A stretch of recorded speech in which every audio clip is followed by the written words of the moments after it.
વિદ્યાર્થી મિત્રો, આજના લેક્ચરની અંદર આપણે આગળ પ્રયત્ન કરો છે એ જોવાનું છે. આગળ આપણે ઘણા બધા ગુણધર્મો છે તે જોયા હતા.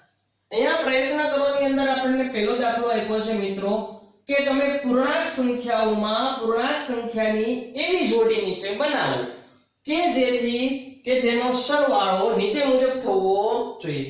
બે પૂર્ણાંક સંખ્યા લેવાની છે, એ બંનેની એવી જોડી બનાવવાની છે જેથી કરીને એ બંનેનો જો સરવાળો કરવામાં આવે તો સરવાળો નીચે મુજબ મળે. એમાં પહેલું આપ્યું છે કે બંનેનો સરવાળો કરતા જવાબ ઋણ પૂર્ણાંક મળવો જોઈએ. હું બે જોડીમાં લઉં છું, એક -15 અને બીજું લઉં છું 5. હવે આ બંનેનો સરવાળો કરવાનો છે, કરીએ. -15 વત્તા 5. 15 માંથી 5 બાદ કરો એટલે છોકરાઓ 10 વધશે અને મોટી સંખ્યાની નિશાની એટલે માઈનસ, એટલે કે જવાબ આપણને ઋણ પૂર્ણાંક હોય એવો મળે છે. ઋણ પૂર્ણાંક ક્યારે જવાબ મળે? તો બે સંખ્યામાં માઈનસ નિશાની વાળી સંખ્યા મોટી હોય અને પ્લસ નિશાની વાળી સંખ્યા નાની હોય, એ દરેકનો જવાબ આપણને ઋણ પૂર્ણાંક મળતો હોય છે. આવા અહીંયા સરવાળો કરવાના જે ઉદાહરણો લેશું એવા મિત્રો અસંખ્ય તમે ઉદાહરણો આપી શકો. માત્ર ને માત્ર મગજથી વિચારવાનું છે. આ ઋણ પૂર્ણાંક વાળો લખ્યા પછી બી જોઈએ. બી આપણને કીધું છે કે સરવાળો શૂન્ય થવો જોઈએ. શૂન્ય થાય તો કે સરવાળો શૂન્ય ક્યારે થશે મિત્રો? તો બંને સંખ્યા સરખી હોય. 4 માંથી 4 બાદ કરો તો શૂન્ય થાય, 5 માંથી 5 બાદ કરો તો શૂન્ય થાય. અહીંયા આપણે સરવાળો કરવાનો છે, તો એવી તો કઈ સંખ્યા છે કે જેનો સરવાળો કરતા જવાબ શૂન્ય મળે? તો એકની એક સંખ્યા એક પ્લસ હોય અને એક માઈનસ હોય.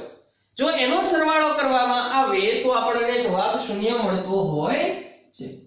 એટલે કે હું બે સંખ્યા લઉં છું, એક -15 અને બીજી 15. હવે બંનેનો સરવાળો કરું, -15 વત્તા 15. 15 માંથી 15 જાય એટલે છોકરાઓ આપણને અહીંયા જવાબ મળશે શૂન્ય. બી પછી સી નો વારો લઈએ. સી આપણને કીધેલું છે કે બંને પૂર્ણાંક સંખ્યા કરતા નાનો પૂર્ણાંક હોવો જોઈએ. બંને પૂર્ણાંક સંખ્યા કરતા નાનો પૂર્ણાંક હોવો જોઈએ. તો બંને પૂર્ણાંક કરતા નાનો પૂર્ણાંક ક્યારે થશે? તો માઈનસ નિશાનીમાં જેમ સંખ્યા મોટી એમ એની કિંમત કેવી થાય છોકરાઓ? નાની. એટલે કે સરવાળો કરવાનો છે, તો બે કોઈ પણ માઈનસ સંખ્યાનો સરવાળો કરો તો એની જવાબની નિશાની માઈનસ આવે અને એની સંખ્યા મોટી થાય છે, એટલે કે એની કિંમત છે એ ઘટે છે, એટલે કે બે સંખ્યા કરતા પણ નાનો મળશે. અહીંયા આપણે ઉદાહરણ લઉં છું, -15 અને -15. આ બંને પૂર્ણાંક સંખ્યા છે. સાદું રૂપ આપીએ, -15 વત્તા -15, એટલે કે -15 વત્તે ઓછે ઓછા 15. ઓછે ઓછે સરવાળો થશે અને ઓછાની નિશાની 15 15 30. -30 અહીંયા જે છે એ મળે છે. તો આ બંને પૂર્ણાંક સંખ્યા આપણે જે લીધી છે -15 -15, એના કરતા જે જવાબ છે એ -30, એટલે કે આ બંને સંખ્યા કરતા પણ નાનો પૂર્ણાંક છે એ મળે છે. સી પછી જોઈએ ડી. શું કીધું છે? માત્ર એક પૂર્ણાંક સંખ્યા કરતા નાનો પૂર્ણાંક હોવો જોઈએ. માત્ર એક પૂર્ણાંક કરતા નાનો પૂર્ણાંક હોવો જોઈએ, એટલે કે બીજા પૂર્ણાંક કરતા મોટો થવો જોઈએ અને એક કરતા નાનો થવો જોઈએ એવું ઉદાહરણ લેવાનું છે. અહીંયા હું લઉં છું એક ધન સંખ્યા મોટી 9 અને એક લઈ લઉં ઋણ સંખ્યા -7. આનો સરવાળો કરીએ, 9 પ્લસ -7. 9 વત્તે ઓછે ઓછા 7. 9 માંથી 7 બાદ કરો તો 2. હવે જુઓ તો એક પૂર્ણાંક કરતા નાનો એટલે 9 કરતા 2 કેવા છે? નાના. અને -7 કરતા 2 મોટા. એક કરતા નાનો છે અને એક કરતા મોટો છે. આવું ક્યારે શક્ય થાય? તો એક પ્લસ અને એક ઋણ પૂર્ણાંક હોય એક ધન પૂર્ણાંક અને બીજો ઋણ પૂર્ણાંક હોય અને જો બંનેનો સરવાળો કરવામાં આવે ત્યારે જ આ શક્ય છે. ડી પછી ઈ આગળ જોઈએ. આપ્યું છે બંને પૂર્ણાંક સંખ્યા કરતા મોટી પૂર્ણાંક સંખ્યા હોવી જોઈએ. બંને પૂર્ણાંક સંખ્યા કરતા મોટી પૂર્ણાંક સંખ્યા હોવી જોઈએ.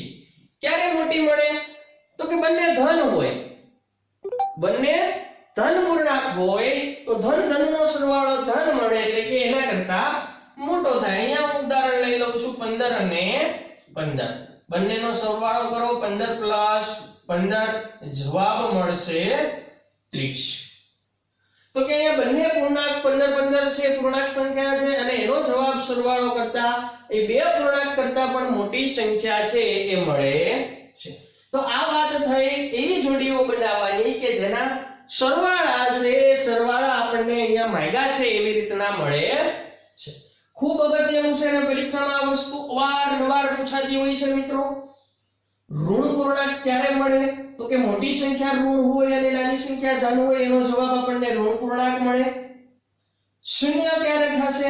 તો કે બંને એક ને એક સંખ્યા એક ધન અને એક ઋણ હોય ત્યારે શૂન્ય થશે. બંને પૂર્ણાંક સંખ્યા કરતા નાનો પૂર્ણાંક ક્યારે મળે? તો કે બંને પૂર્ણાંક ઋણ પૂર્ણાંક હોય અને એનો જો સરવાળો થાય તો આપણને બંને પૂર્ણાંક કરતા નાનો પૂર્ણાંક છે એ મળે છે. માત્ર એક પૂર્ણાંક કરતા નાનો પૂર્ણાંક ક્યારે મળે? તો કે એક ઋણ પૂર્ણાંક હોવો જોઈએ અને એક ધન પૂર્ણાંક હોવો જોઈએ ત્યારે એક પૂર્ણાંક કરતા નાનો અને બીજા પૂર્ણાંક કરતા મોટી સંખ્યા મળતી હોય છે. અને બંને પૂર્ણાંક કરતા મોટી સંખ્યા ક્યારે મળે? તો કે બંને સંખ્યા ધન પૂર્ણાંક હોવી જોઈએ. આ ખૂબ યાદ રાખવા જેવું છે અને આવા મિત્રો તમે અસંખ્ય અબજો લાખો કરોડો તમે જેટલા ઉદાહરણો આપવા હોય એટલા ઉદાહરણો આપી શકો છો. લખી નાખો પછી આપણે બીજા દાખલાની ચર્ચા કરીએ. જોઈએ આગળ. અહીંયા આપ્યું છે કે પૂર્ણાંક સંખ્યાની એવી જોડી બનાવો કે જેનો તફાવત અત્યાર સુધી આપણે આગલા દાખલાની અંદર સરવાળો કર્યો, હવે જેનો તફાવત એટલે કે બાદબાકી કરવાની છે અને એ બાદબાકીનો જવાબ પણ નીચે જે તમારી પાસે સંખ્યાઓ માંગી છે ઋણ પૂર્ણાંક, ધન પૂર્ણાંક, એક મોટી એક નાની એવું બધું એવો આપણને જવાબ મળવો જોઈએ. અહીંયા કીધું છે કે જવાબ છે ઋણ પૂર્ણાંક મળવો જોઈએ. બે સંખ્યાઓ લ્યો, એનો તફાવત લેવાનો છે, બાદબાકી કરવાની છે. એક લઉં છું -10 અને બીજી લઉં છું 2. આની બાદબાકી કરીએ. -10 ઓછા એટલે બાદબાકી 2. ઓછે ઓછે સરવાળો થાય એટલે ઓછાની નિશાની 10 ને 2 -12 જેનો જવાબ આપણને ઋણ પૂર્ણાંક મળે છે. આગળ નેક્સ્ટ જોઈએ. બી જવાબ છે શૂન્ય થવો જોઈએ. શૂન્ય થાય તો એવી કઈ સંખ્યા છે મિત્રો કે જેનો તફાવત એટલે કે બાદબાકી કરતા પણ જવાબ શૂન્ય મળે? તો કે એકની એક સંખ્યા પણ બંને ઋણ પૂર્ણાંક હોવી જોઈએ. અહીંયા ઉદાહરણ લઉં છું -10 -10. ચાલો બાદબાકી કરીએ. -10 આ બાદબાકી -10 સાથે -10 ઓછે ઓછે વત્તા 10. 1 10 પ્લસ 1 10 માઈનસ 10 માંથી 10 જાય તો 0. તો આ વાત થઈ શૂન્ય જવાબ જેનો તફાવત મળે એની આગળ જોઈએ મિત્રો સી શું આપ્યું છે કે બંને પૂર્ણાંક સંખ્યા કરતા નાનો પૂર્ણાંક હોવો જોઈએ. બંને પૂર્ણાંક છે એ સંખ્યા કરતા નાના હોવા જોઈએ. બંને પૂર્ણાંક સંખ્યા કરતા નાનો પૂર્ણાંક મળવો જોઈએ. બંને પૂર્ણાંક સંખ્યા કરતા નાનો પૂર્ણાંક હોવો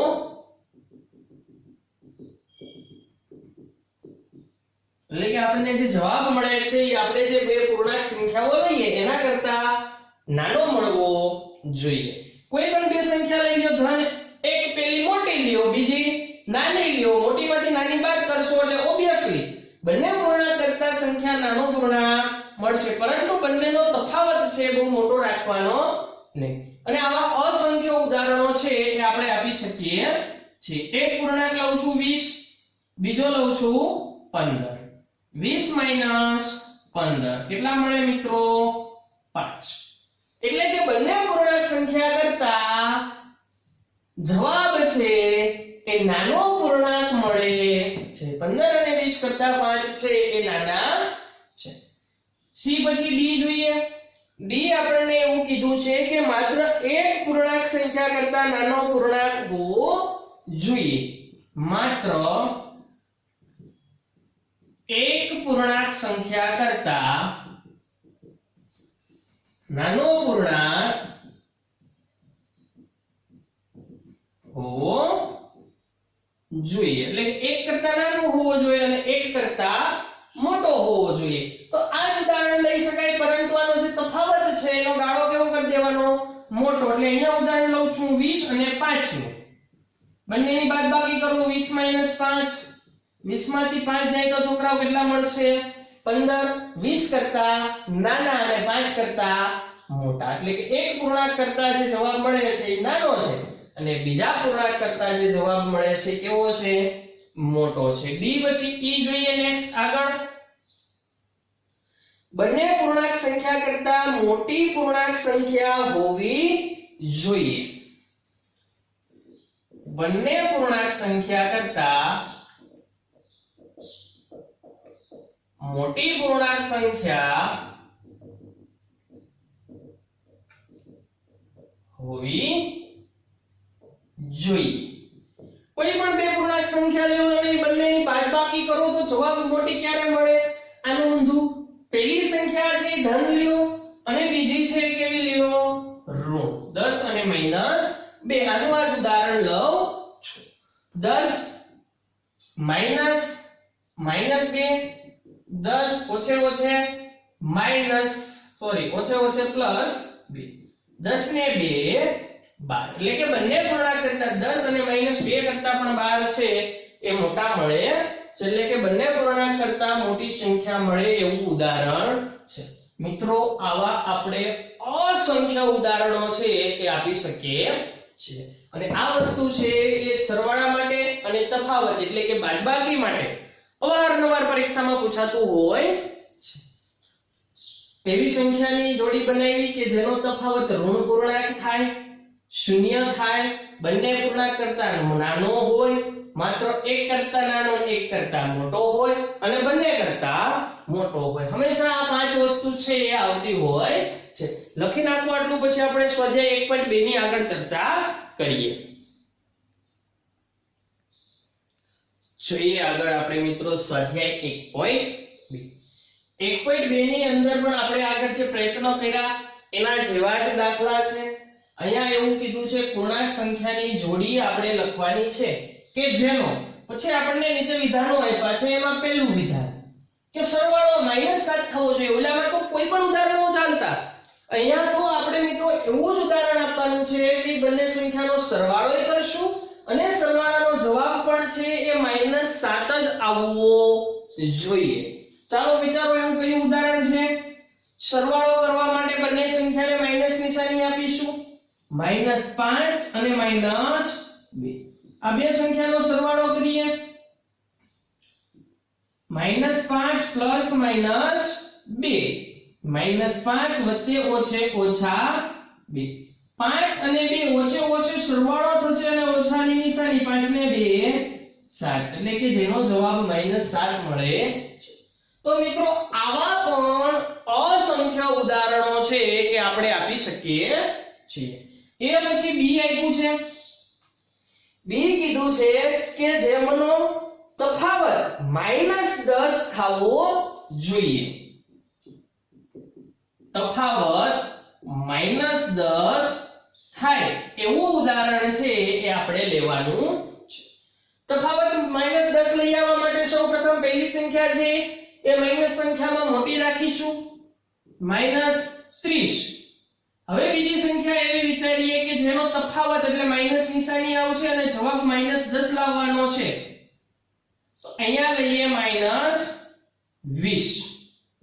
સાદું રૂપ આપીએ -30 માઈનસ -20. આ -30 તફાવત એટલે બાદબાકી, કોની સાથે? -20 સાથે. -30 ઓછે ઓછે વત્તા 20. 30 ને 20 વત્તે ઓછે બાદબાકી થશે. 30 માંથી 20 બાદ કરો તો 10. અને મોટી સંખ્યાની નિશાની 30 મોટા છે એની આગળ માઈનસ નિશાની છે તો આવશે -10 જવાબ. કે આપણે એવી બે સંખ્યાના ઉદાહરણો લીધા કે જેનો તફાવત એટલે કે બાદબાકી કરતા જવાબ આપણને -10 છે એ મળે છે. બી પછી આગળ જોઈએ સી કે સરવાળો છે એ શૂન્ય થાય. સરવાળો શૂન્ય. તો આપણે સરવાળા માટે ઉદાહરણ લીધું તું બે જોડીનું. પ્રયત્ન કરોમાં કે બે સંખ્યા લેવાની, એકને એક સંખ્યા, એકને પ્લસ નિશાની આપો, બીજાને માઈનસ નિશાની આપો. 15 નું ઉદાહરણ લીધું તું, અહીંયા આપણે 10 નું લઈ લઈએ. -10 +10 આ બે સંખ્યા પૂર્ણાંક સંખ્યા છે, બંનેનો સરવાળો કરીએ. 10 માંથી 10 જાય તો 0 એટલે કે બંનેના શૂન્યનો સરવાળો બંને પૂર્ણાંક સંખ્યાનો સરવાળો 0 મળે. અહીંયા મિત્રો પૂર્ણાંક સંખ્યાની આપણે એવી જોડી લખીશું કે જેમાં નીચે જે જવાબ મળ્યા છે એ પ્રક્રિયા પણ આપેલી છે, સરવાળો કે તફાવત એ કરી અને જવાબ પણ જે માંગ્યો છે એ જ આવવો જોઈએ. અહીંયા આપણી પાસે સરવાળો -7 માંગ્યો હતો તો મેં બે પૂર્ણાંક સંખ્યાઓ લીધી, બંનેને માઈનસ નિશાની આપી અને એવી બે સંખ્યા લીધી કે બેનો સરવાળો 7 થાય. 5 ને 2 7. પછી ઉદાહરણ દેવું હોય તો દેવાય 6 ને 1 7, 4 ને 3 7. અહીંયા કોઈ પણ ઉદાહરણ છે તે ચાલે, માત્ર બંનેનો સરવાળો છે એ 7 થવો જોઈએ અને માઈનસ નિશાની માઈનસ આવે. આગળ તફાવત -10 થવો જોઈએ તો બાદબાકી માટે બંનેને માઈનસ નિશાની આપો, 10 ના તફાવત વાળી સંખ્યા લઈ લો. મોટી સંખ્યા આગળ રાખવાની એટલે જવાબ હંમેશા -10 જ આવતો હોય. નેક્સ્ટ સરવાળો શૂન્ય ક્યારે થાય? સરવાળો તો કે એકની એક સંખ્યા એક પ્લસ નિશાની વાળી હોય અને એક માઈનસ નિશાની વાળી હોય ત્યારે જે છે સરવાળો શૂન્ય થાય છે. લખી નાખો આટલું. પછી નેક્સ્ટ બીજો દાખલો ગણીએ, ત્યાંથી આગળ વધીએ. બીજો દાખલામાં એવું કીધું છે કે જેનો તફાવત એટલે બે પૂર્ણાંક સંખ્યા લઈ એનો તફાવત એટલે બાદબાકી લેવાની છે અને એનો જવાબ 8 હોય એવા ઋણ પૂર્ણાંકોની જોડી, એટલે કે તમે જે બે સંખ્યા લ્યો છો એ બંને સંખ્યા ઋણ પૂર્ણાંક હોવી જોઈએ. એટલે અહીંયા કઈ લેવાની છે તો ખબર છે, બંને માઈનસ સંખ્યા. હવે એવી સંખ્યા ગોતવાની છે કે જેનો તફાવત એટલે કે બાદબાકી છે એ +8 થતી હોવી જોઈએ. એક સંખ્યા હું લઉં છું -10 અને બીજી લઈ લઉં -18. બંનેનો બાદબાકી 10 ને 8 18, બંનેનો તફાવત છે એ આપણને 8 મળશે એવી મને અહીંયા ખબર પડે. -10 માઈનસ કૌંસમાં -18 -10 ઓછે ઓછે વત્તા 18. 18 માંથી 10 બાદ કરો 8. મોટી સંખ્યાની નિશાની 18 મોટા છે, આગળ પ્લસ નિશાની એટલે +8. પ્લસ લખો કે ન લખો કઈ ફેર પડતો નથી. તો અહીંયા એવો તફાવત જે 8 હોય એવા બે ઋણ પૂર્ણાંકની આપણે જોડી લખી છે. અહીંયા પણ અસંખ્ય ઋણ પૂર્ણાંકની જોડી લખી શકાય, જેમ કે 3 અને 11, 4 અને 12, 5 અને 13. આ દરેક સંખ્યા છે એનું માઈનસ એટલે કે તફાવત લેશો તો એનો જવાબ આપણને +8 જ મળશે. એ આગળ પછી બી આપ્યું છે, જોઈએ બી કે જેનો સરવાળો -5 હોય, જેનો સરવાળો -5 હોય એવા ઋણ પૂર્ણાંક અને ધન પૂર્ણાંક લખો. એવા ઋણ પૂર્ણાંક અને ધન પૂર્ણાંક લખો. બે પૂર્ણાંક લેવાના છે, એક ઋણ પૂર્ણાંક રાખવાનો છે અને એક ધન પૂર્ણાંક રાખવાનો છે. બંનેનો સરવાળો થતા જવાબ છે એ -5 મળવો જોઈએ. લખીએ, એકને હું કહું -7 અને બીજાને કહી દઉં 2 એક ઋણ પૂર્ણાંક થયો એક ધન પૂર્ણાંક થયો બંનેનો સરવાળો કરીએ -7 + 2 7 માંથી 2 બાદ કરશો એટલે 5 મોટી સંખ્યાની નિશાની 7 મોટા છે એટલે 5 ની આગળ નિશાની આવશે -5 તો આપણે અહીંયા એવા ઉદાહરણ આપ્યું કે જેનો સરવાળો -5 હોય એવા ઋણ પૂર્ણાંક અને ધન પૂર્ણાંકની જોડી બી પછી આવશે સી જોઈએ સી જેનો તફાવત -3 હોય જેનો તફાવત -3 હોય એવા ઋણ પૂર્ણાંક અને ધન પૂર્ણાંકની જોડી લખો એવા ઋણ પૂર્ણાંક અને ધન પૂર્ણાંકની જોડી જેનો તફાવત -3 હોય એવા ઋણ પૂર્ણાંક અને ધન પૂર્ણાંકની જોડી લખો તો અહીંયા આપણે બે જોડી લખવાની છે જેનો તફાવત એટલે બાદબાકી -3 થતી હોવી જોઈએ અહીંયા હું લખું છું -2 અને 1 લઈ લો 1 તફાવત કરવાનો છે એટલે માઈનસ નિશાની આવશે ઓછે ઓછે સરવાળો -2 -1 ઓછે ઓછે સરવાળો થશે અને ઓછાની નિશાની 2 ને 1 3 એટલે અહીંયા મળશે આપણને -3 તો આ એવા ઉદાહરણો આપણે લીધા છોકરાઓ કે જેમાં એ ધન પૂર્ણાંક કે ઋણ પૂર્ણાંક માંગે એવી સંખ્યાઓ અને એનો આપણને જે જવાબ માંગેલો છે એ સરવાળો બાદબાકી કેટલો લઈ આવવાનો છે એ છે આટલું લખી લ્યો પછી આપણે આગળ વધીએ નેક્સ્ટ આગળ જોઈએ છોકરાઓ ત્રીજો દાખલો અહીંયા આપ્યું છે કે ક્વિઝના 3 ક્રમિક રાઉન્ડ પછી ટીમ A ના ગુણ -40 10 અને ત્રીજા રાઉન્ડમાં 0 અને ટીમ B ના ગુણ પહેલા 10 પછી 0 અને પછી -40 છે તો કઈ ટીમના વધુ ગુણ છે દરેક ટીમના જે કુલ ગુણ 3 રાઉન્ડ પછી મળ્યા છે એનો આપણે સરવાળો કરીશું ટીમ A ના કુલ ગુણ બરાબર ટીમ A ના કુલ ગુણ મેળવવાના છે કુલ ગુણ થશે -40 + 10 + 0 એટલે કે 40 - 10 + 0 નું તો કઈ પ્રક્રિયા છે નહીં કેમ કે સરવાળા માટે તટસ્થ ઘટક છે 40 માંથી 10 બાદ કરો એટલે 30 મોટી સંખ્યાની નિશાની એટલે -30 મળશે એવી જ રીતે ટીમ B ના કુલ ગુણ 10 + 0 + -40 કે 10 + 0 - 40 -40 માંથી 10 બાદ કરો તો મળશે છોકરાઓ -30 એટલે કે ટીમ A ના કુલ ગુણ અને ટીમ B ના કુલ ગુણ બંને ટીમના કુલ ગુણ છે એ સરખા મળે છે ટીમ અહીંયા લખીએ ટીમ A અને ટીમ B બંનેના કુલ ગુણ સરખા મળે તો શું કરી શકીશું કે આપણે કહી શકીએ કે પૂર્ણાંક સંખ્યાઓને કોઈ પણ ક્રમમાં ઉમેરી શકાય હા અહીંયા આપણી પાસે ત્રણ જ રકમ છે જુઓ એક 0 છે બંનેમાં 10 છે અને બંનેમાં 40 છે ગમે તે ક્રમમાં ઉમેરો જો આપણને જવાબ તો એક સરખો મળે બંનેમાં કુલ ગુણ સરખા મળે છે જે -30 મળે તો આ પરથી એવું કહી શકાય છે કે હા પૂર્ણાંક સંખ્યાને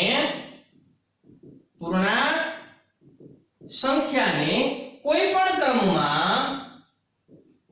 પણ ક્રમમાં ઉમેરી શકાય છે જોઈએ એક વખત ત્રીજો દાખલો અહીંયા આપ્યું છે કે ક્વિઝના 3 ક્રમિક રાઉન્ડ પછી ટીમ A ના ગુણ પહેલા રાઉન્ડમાં -40 બીજા રાઉન્ડમાં 10 અને ત્રીજા રાઉન્ડમાં 0 છે અને ટીમ B ના ગુણ પહેલા રાઉન્ડમાં 10 બીજા રાઉન્ડમાં 0 અને ત્રીજા રાઉન્ડમાં -40 છે તો કઈ ટીમના ગુણ વધુ થશે શું આપણે કહી શકીએ કે પૂર્ણાંક સંખ્યાને કોઈ પણ ક્રમમાં ઉમેરી શકીએ છીએ તો ટીમ A ના કુલ ગુણ અને ટીમ B ના કુલ ગુણ જે 3 રાઉન્ડમાં બંને ટીમને ગુણ મળેલા છે તે બંને ગુણનો આપણે સરવાળો કર્યો તો બંને ગુણનો સરવાળો કેવો મળે છે છોકરાઓ? એક સરખો. તો એવું કહી શકાય કે આપણે પૂર્ણાંક સંખ્યાને ત્રણેય ગુણ તો સરખા જ છે, એટલે કે પૂર્ણાંક સંખ્યાને કોઈ પણ ક્રમમાં ઉમેરીએ તો કશો જ ફેર પડતો નથી. અહીંયા આપણો ક્રમનો ગુણધર્મ લાગે. ક્રમના ગુણધર્મમાં આપણે લખ્યું હતું કે પૂર્ણાંક સંખ્યાને કોઈ પણ ક્રમમાં સરવાળો કરવામાં આવે તો જવાબમાં પરિણામમાં કશો ફેર પડતો નથી, એટલે કે હા પૂર્ણાંક સંખ્યાને કોઈ પણ ક્રમમાં આપણે ઉમેરી શકીએ છીએ. આજના લેક્ચરની અંદર આપણે ત્રીજા દાખલા સુધી રાખીએ. નેક્સ્ટ લેક્ચરની અંદર ચોથા દાખલાથી આગળ સ્વાધ્યાય 1.2 ના દાખલા છે તે આપણે ગણીશું. સૌપ્રથમ આ ત્રીજો દાખલો લખી લો.